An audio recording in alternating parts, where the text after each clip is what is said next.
Olá, meus amigos e amigas, o meu bom dia, o meu boa tarde, o meu boa noite a você. Deus te abençoe. Hoje, 21 de junho de 2025, sábado.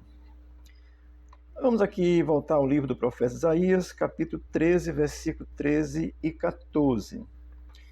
Assim, eu quero só chamar a atenção para esse aspecto, não é certo, aí dessa guerra lá entre Israel e Irã, todo aquele pessoal ali. Israel é o povo da promessa, né? É a descendência de Isaac, filho de Sara, com Abraão. Ismael é o filho da escrava Agar. Também tem uma promessa sobre eles que seria feita uma grande nação. E esse pessoal aí do Islã são esse pessoal da descendência de Ismael. São parentes, né?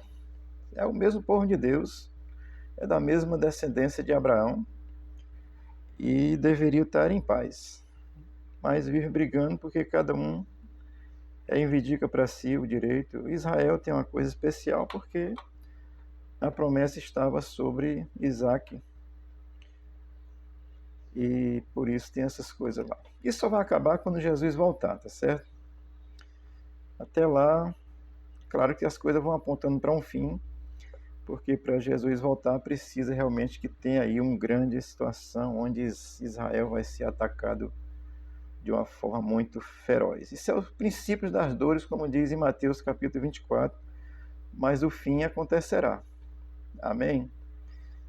Madrugada aí teve ataques tanto de um lado como do outro.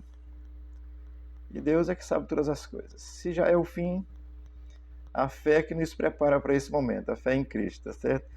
Vamos aqui a Isaías capítulo 13, versículo 13 e 14, que diz assim: Portanto farei estremecer os céus e a terra, será sacudido do seu lugar, por causa da ira do Senhor dos exércitos e por causa do dia do seu ardente furor.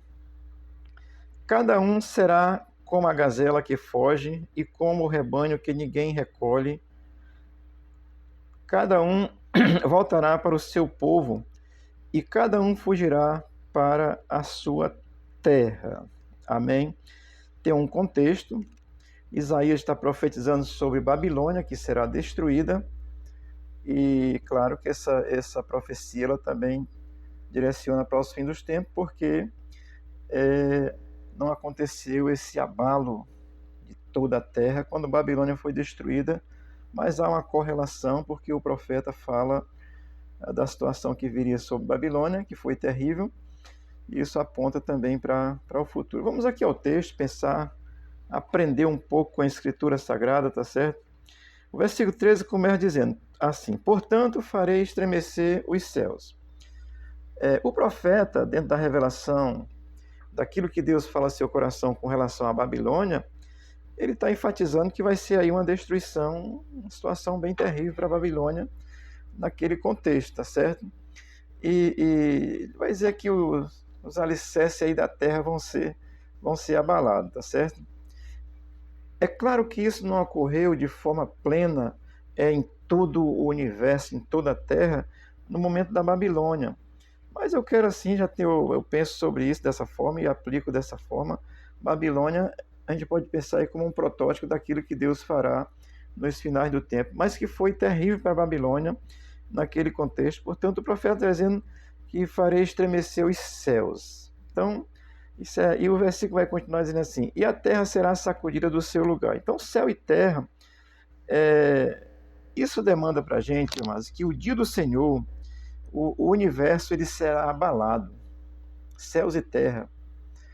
Essa figura de abalar céu e terra, ela é uma linguagem comum usada nas Escrituras Sagradas para demonstrar a grandeza da ira de Deus contra o pecado da humanidade. A gente olha assim, quando o profeta faz essa afirmação, ele naquele momento direcionando para a Babilônia, porque ele profetizou 700 anos antes de Jesus nascer. Essa situação da Babilônia foi acontecer só em 539, portanto, bem antes, bem à frente. Isso também aponta para o futuro, porque naquele momento a terra e o céu não foram abalados de uma forma plena. Amém? Quando diz assim, estremecer e sacudir, isso significa que a manifestação de Deus o universo físico ele será sacudido pelo poder de Deus, pela ação de Deus, pela presença na vinda de Cristo com a sua glória, com seu poder e glória. Isso é um fato que a Bíblia narra claramente. Amém? Então, a terra assim estremecer é um negócio grandioso na vinda de Cristo. Isso não aconteceu de uma forma plena na destruição de Babilônia, nem da destruição de outros reinos quando aconteceu, mas isso aponta para esse futuro onde céu e terra, ou seja, vou dizer assim, o universo será abalado pela presença da vinda do Filho de Deus, que voltará para julgar. Bem mais para morrer não, vem para julgar, certo? Deixa eu ler aqui Abacuque 3,6, que diz assim: montes antigos se desmancharão, colinas antiquíssimas se desfizeram, os caminhos deles serão eternos. Isso é a linguagem profética, poética do Velho Testamento, usando montes e colinas para definir a grandeza de Deus, porque o Deus é eterno. Dizer assim, essas coisas aí passam, o que não passa é a glória de Deus e o seu reino. O versículo 13 vai terminar dizendo assim: por causa da ira do Senhor dos Exércitos e por causa do dia do seu ardente furor. Olha, Deus manifestará toda a sua ira, e assim, eu vou dizer porque a minha compreensão é pequena, mas é assim, é o dia da vingança de Deus aos incrédulos, amado. Não fique pensando você que Deus vai passar a mão na cabeça de ninguém, não. Quem faz o mal, quem não se volta para Deus, quem não busca Cristo, quem não crê em Cristo, vai estar dentro desse grande dia da ira de Deus. Isso é a vingança de Deus contra os incrédulos, daqueles que não crerem hoje em vida exclusivamente em Cristo. Israel é outra história. Na vinda de Cristo, Israel vai salvar, porque Israel vai se voltar para Cristo, vai entender e vai ser salvo, porque é uma história especial de Deus com Israel. Mas aqui, querido, quando o profeta aponta para esse grande dia do Senhor, esse dia desse ardente furor de Deus, e ele diz que é por causa da ira do Senhor. Olha, Deus ele criou a humanidade para viver em harmonia. O que as pessoas fazem? O que nós fazemos? Criamos confusão, às vezes até com quem está perto de nós. Isso é uma idiotice, mas que eu penso assim, eu digo, meu Deus. Mas aí o homem não quer viver em harmonia desde a queda. Aqui ele está falando da destruição da Babilônia, mas dentro do contexto do texto, capítulo 13 todo, mas também aponta que a ira de Deus ele será um dia de um ardente furor de Deus e a vingança de Deus contra o pecado que a humanidade tem contra Deus, porque não se volta para ele. Olha, entenda isso. Israel, toda a vida que foi castigada é porque Israel se afastava de Deus. Hoje, na era cristã, se você está longe de Cristo, e aí na vinda de Cristo, essa ira de Deus será manifesta naqueles que não quererem em Cristo. Isso é um fato bíblico que as pessoas não pregam por aí, porque estão vendendo Jesus, né? A teoria da prosperidade quer vender Jesus, quer ganhar dinheiro, quer mentir para você, distorce a palavra, não prega a verdade. Aqui a verdade da Bíblia, ela é clara, irmãos. Deixa eu ler aqui 2 Tessalonicenses capítulo 1, versículos 7 e 8, que diz assim: Paulo teve a seguinte compreensão. Tem todo o contexto lá, vou ler só o versículo 7 e 8 de 1 Tessalonicenses capítulo 1. E dar alívio a vocês que estão sendo atribulados, e a nós também. Isso acontecerá quando o Senhor Jesus for revelado lá dos céus, com os seus anjos poderosos em meio às chamas flamejantes. Versículo 8. Ele punirá os que não conhecem a Deus e os que não obedecem ao Evangelho de nosso Senhor Jesus Cristo. Amém? O que Cristo fez? Ele veio, ensinou. O Evangelho de Cristo, Paulo ensina, vai trazer um ensinamento tão gracioso. A ideia é obedecer a Cristo, não é a Paulo, não. Nem a mim, nem a ninguém. É a Cristo. É entender a revelação de Cristo e crer nele, porque a ira do Senhor vem e vem de forma poderosa. O que está acontecendo aí é só o prenúncio. O dia do Senhor vai ser um dia de coisas dramáticas, tá certo? Versículo 14. Mas deixa eu dizer uma coisa. Isso, a promessa bíblica, é que a sua igreja, ou seja, aqueles que creem nele, Não é igreja denominacional, não, com CNPJ, porque as que têm CNPJ estão mentindo e roubando você, vendendo Jesus, tá certo? É a igreja formada pelos que creem em Cristo. Não estará aqui mais não, tá certo? Glória a Deus. É outro assunto, mas eu só fiz me lembrar aqui e vou dizer isso para você. Versículo 14 diz assim: cada um será como a gazela que foge. O profeta usa a figura da gazela, assim, vamos entender aqui, ela fugindo de um caçador que está lhe perseguindo, ou de um predador que está lhe perseguindo. Essa fuga, ela é dramática. É a sua vida que está em jogo, é a vida da gazela que está em jogo. Então, assim, quando ele olha para a Babilônia, de dizer isso, a compreensão que me dá naquele contexto da Babilônia é que seria como a gazela fugindo. Isso é a vida que está em jogo. Será apavorante. Amém? Você consegue pensar sobre isso? Porque o profeta, ele usa a linguagem como Jesus usou a linguagem contextualizada, tá certo? Então será como a gazela que foge naquele dia que seria com Babilônia, e como foi com Babilônia, porque isso também será para as nações na vinda do Senhor. Não vai ter para onde fugir não, meu irmão. Não tem escapatória não, tá certo? O escape é hoje, pela fé em Cristo. O 14 vai continuar dizendo assim, ainda assim: e como rebanho que ninguém recolhe. Ora, o profeta já tem essa visão, porque Cristo é o bom pastor, ele recolhe o seu rebanho. João capítulo 10 vai dizer que ele conhece a voz das suas ovelhas e ninguém arrebata das suas mãos. Mas o profeta está dizendo aqui que vai ter um rebanho que ninguém recolhe, não vai ter pastor, porque não crê, porque não se volta para Deus.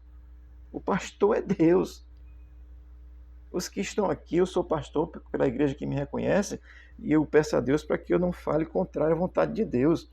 Mas aqui, como diz, como rebanho que ninguém recolhe, é porque não tem pastor. Babilônia, no seu contexto, ele era a capital do mundo pagão, não estava nem aí para Deus. E outras nações concorriam para lá, para morar lá, como hoje se concorre, tipo os Estados Unidos, né, que é uma nação próspera e tal. Ninguém quer ir para Cuba, né? nem os socialistas. Então, Babilônia era o centro do mundo pagão, era uma cidade gloriosa. Assim como para Babilônia não teve jeito, não conseguiu escapar, fugir da ira de Deus sobre ele, assim também será na vinda de Cristo. Amém? Então, como um rebanho que não tem pastor, é os que não creem. O profeta já tinha essa visão, tá certo? Versículo 14: cada um voltará para o seu povo e cada um fugirá para a sua própria pátria. Vamos entender o contexto de Babilônia, que era a visão também do profeta nesse contexto. Muitas nações, muita gente morava lá. Era uma cidade de muitas pessoas, como hoje é o Brasil também, tem muita gente de todo canto aí, não é? Então, Babilônia era desse jeito. Isso demandava que, assim, pessoas das nações iam tentar fugir. Cada um voltará para o seu povo, cada um fugirá para a sua terra. Ora, entretanto, vou dizer a você, não foi possível fugir, não. Porque da presença de Deus ninguém foge. Pode correr para onde quiser, para cima, para baixo, de lado, para trás, de costa, dando salto mortal, do jeito que você quiser. De Deus ninguém escapa. Da ira de Deus ninguém escapará. Amém?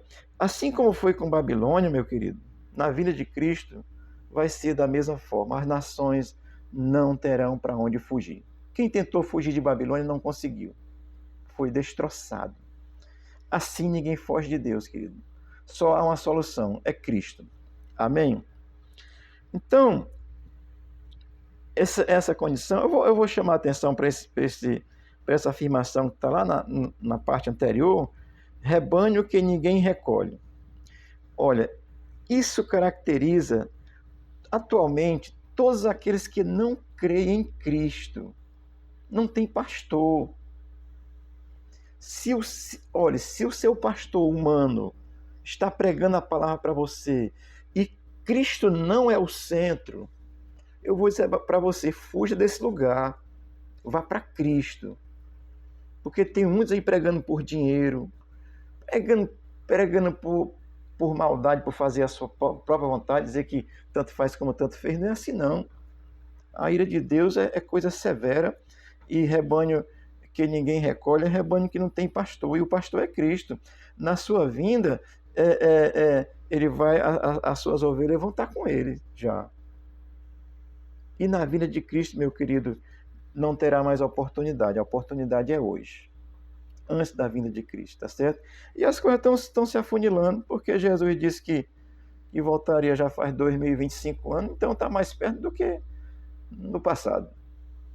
Amém? Isso é uma lógica. Então prepare seu coração, se volte para Cristo. Essa é a razão. Babilônia não quis conversa com Deus, não. Foi destroçada. E ninguém conseguiu fugir, não. Porque ninguém foge de Deus. E quando Deus derramar a sua ira sobre a terra, é coisa tremenda. Amém? Olha, a ideia de Isaías é que essa grande multidão mística de pessoas tentaria escapar da calamidade lá em Babilônia. Assim como no contexto atual, essa múltiplas nacionalidades que estão aí no mundo, que é uma raça só, criada por Deus e vive se degladiando, deveria se viver em unidade e se voltar para Deus.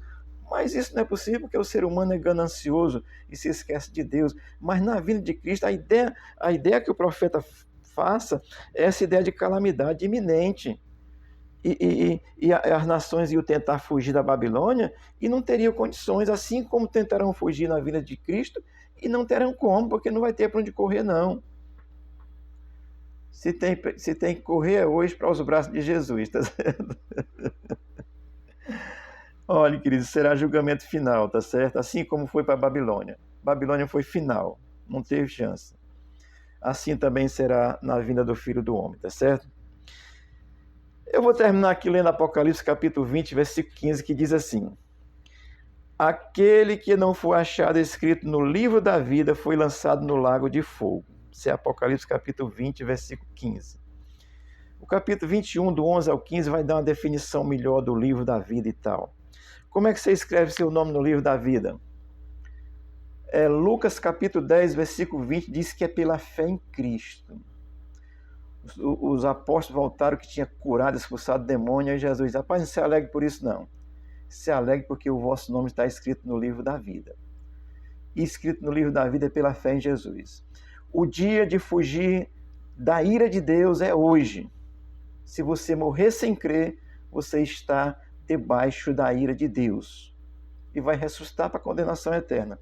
E o que estiver vivo naquele dia também vai ser condenado, porque a chance é hoje, é o tempo da graça. Deus te abençoe, te dê um bom dia. Hoje nós temos aqui uma reunião das mulheres, vai ser uma coisa maravilhosa. Pode vir, mulher, homem, quem quiser. Rua Guarani 1938A, será às 18h30. Deus te abençoe, te guarde e corra para os braços de Jesus. É o lugar seguro contra a ira de Deus na vinda do Senhor. Deus te abençoe e te guarde. Abençoe o Brasil e nos livre.